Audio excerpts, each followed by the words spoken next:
बिहार में सीट बंटवारे को लेकर पेच फंसा हुआ है। हर रोज नया सस्पेंस बन रहा है। आईएनडीआईए गठबंधन के नेता ऑल इज वेल भले ही दावा कर रहे हो, लेकिन हर रोज पेच सुलझने की बजाय उलझता जा रहा है। तेजस्वी यादव ने सोमवार को इशारा किया कि सीट शेयरिंग फाइनल हो गया और आज जेडीयू ने कांग्रेस पर ही सवाल खड़े कर दिए। एमएलसी खालिद अनवर ने सीट बंटवारे में देरी के लिए कांग्रेस को ही जिम्मेदार ठहरा दिया। उन्होंने कहा कि कांग्रेस कभी चुनाव और कभी अन्य चीजों में रही है, जिसके कारण सीट शेयरिंग का मामला फंसा हुआ है। खालिद अनवर इतने पर ही नहीं रुके, बल्कि ये भी कह दिया कि जिस उदार दिल से काम होना चाहिए था वह नहीं हुआ। देश में सत्ता परिवर्तन की बात कर रहे हैं और कांग्रेस सीटें गिरने में लगी है। 17 सीटों पर दावा करते हुए खालिद अनवर ने कहा कि बाकी सीटों पर आरजेडी और कांग्रेस को जल्द बात करना चाहिए। भारत की जो ग्रैंड ओल्ड पार्टी है कांग्रेस पार्टी, कभी इलेक्शन और कभी किसी तरह की चीजें आई और देर होता गया और अभी तक मामला यहां तक पहुंचा हुआ है कि सीट शेयरिंग पे मामला फंसा हुआ है।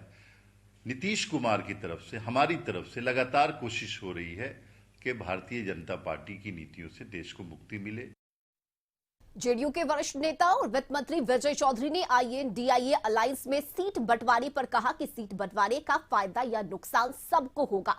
सीट शेयरिंग पर जितनी जल्दी बात हो जाए उतना अच्छा है। सीटों पर जल्दी सहमति बननी चाहिए। आईएनडीआईए गठबंधन के सभी दलों को सहमति बनानी चाहिए और अंतिम सफलता सीटों के सटीक बंटवारे पर निर्भर करता है।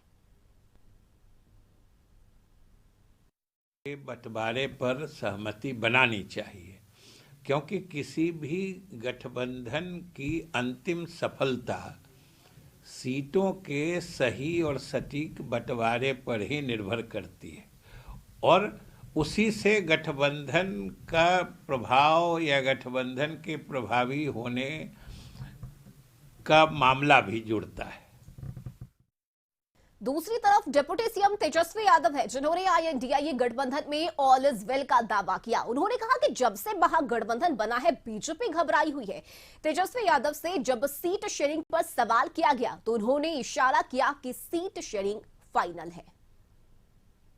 महागठबंधन बना है तब से भाजपा जो है घबराई हुई है। जब से आदरणीय लालू जी, मुख्यमंत्री नीतीश जी एक साथ आए हैं और जिस हिसाब से नौकरियां दी जा रही हैं, जिस हिसाब से आरक्षण बढ़ाया गया, जाति आधारित गणना की गई, स्वयं सहायता समूहों में से लगभग बहुत समूह का जो है हम लोगों ने मानदेय जो है वो बढ़ा दिया, कई पॉलिसीज हम लोगों ने लाया। बिहार में इन्वेस्टर्स मीट होता है, उसमें 50,000 करोड़ का MOU साइन होता है, तो लोगों में तो थोड़ा डर तो है।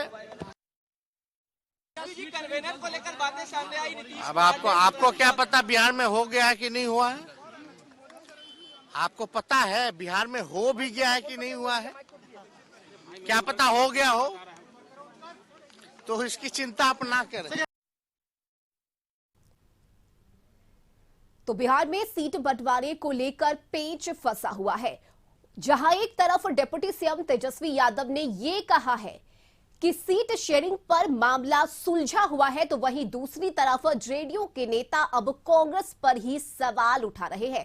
कांग्रेस को लेकर यह कहा है जेडीयू के नेता ने कि कांग्रेस उदारता नहीं दिखा रही है। हालांकि जिस वक्त आईएनडीआईए गठबंधन बना उस वक्त यह कहा गया कि आपसी स्वार्थ को त्यागना होगा, तभी जाकर ये गठबंधन सफल हो सकता है। और इस वक्त सहयोगी अवनीश हमारे साथ लाइव जुड़ गए हैं। अवनीश, ये बड़ा आरोप है जेडीयू का कांग्रेस पार्टी पर कि कांग्रेस उदारता नहीं दिखा रही, सीट शेयरिंग का मामला अब तक नहीं सुलझा है और आगे आने वाले दिनों में इसका नुकसान उठाना पड़ेगा गठबंधन को। अवनीश।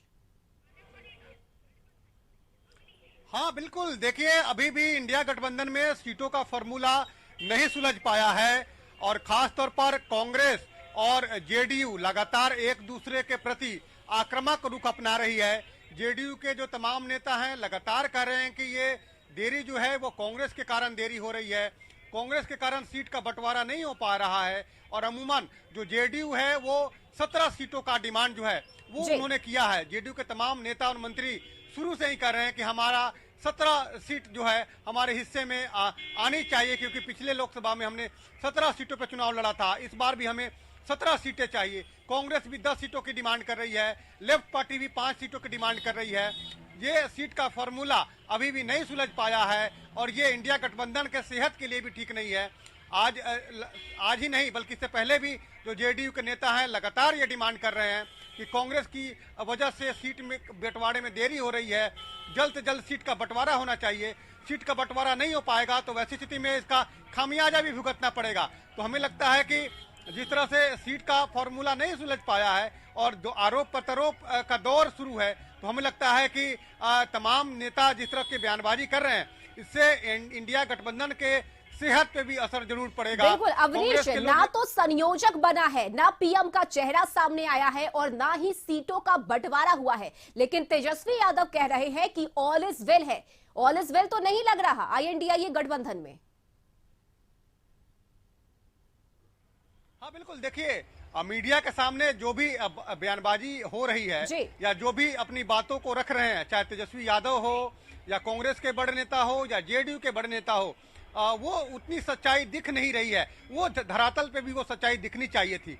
सीट का फॉर्मूला अगर सुलझ गया है तो वो जनता के बीच में भी आनी चाहिए थी, वो लोगों के बीच में आनी चाहिए थी, लेकिन अभी तक लोगों के बीच में ये फॉर्मूला नहीं आ पाया है। तो ये भी एक चिंता का विषय जरूर है। और जेडीयू के लोग जिस तरह से नसीहत दे रहे हैं, अपनी बातों को रख रहे हैं, इससे ऐसा जाहिर होता है कि अभी भी सीट का फॉर्मूला सुलझ नहीं पाया है। और हमें लगता है कि 40 लोकसभा सीट जो है किनके खातों में कौन सीटें जाएगी, ये भी बताना होगा, ये भी जल्द से जल्द लोगों के सामने लाना होगा। और गठबंधन के जो दल हैं वो जिस तरह से बयानबाजी कर रहे हैं, हमें लगता है कि अभी भी सीट का फॉर्मूला सुलझ नहीं पाया है। बड़े नेता ने अपनी बातों को रखकर जरूर ये मामले को सुलझाने की कोशिश जरूर उन लोगों ने की है, लेकिन अभी भी पेच जो है वो सुलझा नहीं है, पेच उलझा हुआ है। कौन सीटों पर किस पार्टी के उम्मीदवार चुनाव लड़ेंगे, इस पर फैसला अभी तक नहीं हो पाया है। देखिए अंदरूनी रूप से जरूर यह चर्चा है कि जो है कांग्रेस और जो वो लेफ्ट पार्टी है उसको आरजेडी अपने कोटे से सीट देगी। 16 सीटों पर जो है जेडीयू चुनाव लड़ेगी, लेकिन अब जेडीयू ने 17 सीटों की डिमांड कर दी है। तो हमें लगता है कि पेच अभी सुलझा नहीं है, पेच अभी है। और पेच कैसे सुलझेगा ये पार्टी के जो बड़े नेता हैं वो तय करेंगे कि कैसे पेच को सुलझाया जाए। बिल्कुल, बहुत शुक्रिया अवनीश आपका तमाम जानकारी के लिए।